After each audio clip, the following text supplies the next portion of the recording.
Because I'm from Los Angeles, I live in a very predominantly Hispanic area, and my father's from Mexico, my mom's American, but I look white. And so when I walked in this school, I didn't look like all the other Hispanic kids. I didn't have the dark hair and the dark skin. And so because I looked different and because I was different, because I didn't grow up with these young people, I was treated different. I was bullied. I was assaulted. They took my money. And so that began the life of wanting so badly to fit in, to be accepted, to be popular, to be liked by people. As this year progressed, I became deeper and deeper involved in the knowledge of gang life, and eventually made a decision to get jumped into a gang. I got jumped in, which means you get beat up for about a minute, and you're initiated in this gang that way. And so 3 of my homeboys beat me up in the school library, and I became a gang member. And with that came all of the activity, the criminal activity that gang members do. Assaults, robbery, burglary, murder, even murder. There was even an instance where a rival gang came by my house and they shot 6 times. So as they were driving in front of my house, they were just bam, bam, bam, bam, bam, bam. Had my parents been in bed, it would have shot my mom in the head and the upper chest right here on the side and in the thigh, and the same as my dad.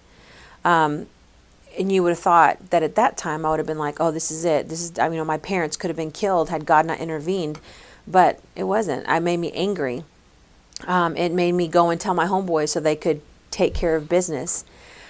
So during this time, I actually was in a relationship with one of my homeboys, a sexual relationship, and we were dating, and with that was the expectations of sex, and I obliged him, and a couple months later, I found out I was pregnant.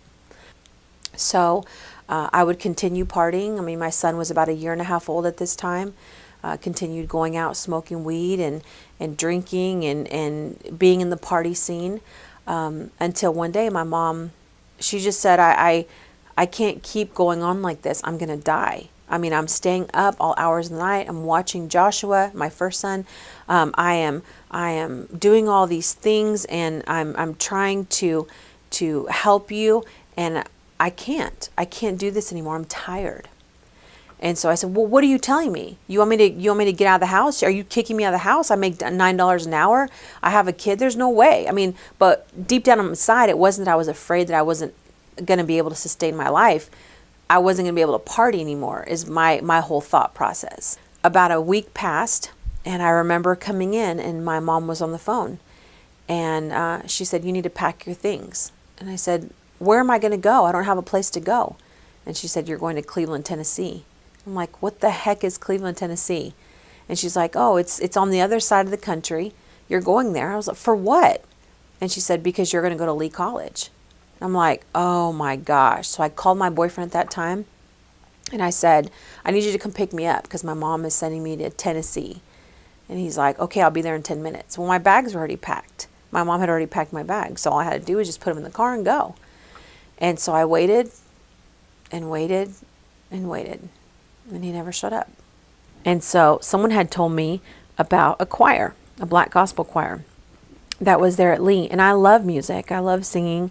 And so I thought, well, I'll go try out for the choir. And I made it. And so this choir, these people in this choir became my closest friends. And they were all Christian. And they all loved me. And they didn't want anything from me. And they didn't treat me bad. And it was just completely opposite than what I was used to.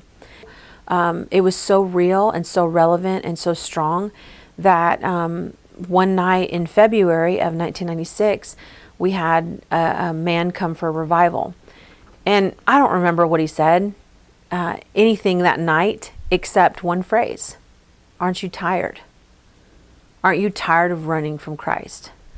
And I remember that night I went down the altar and I asked the Lord for forgiveness, and I rededicated my life to be committed to Him. In 2001, I graduated from Lee University with a degree in intercultural studies. Since that time, I've been a police officer at Cleveland Police Department. The Lord has expanded my mission field to share my story with so many people, so that He ultimately can be glorified.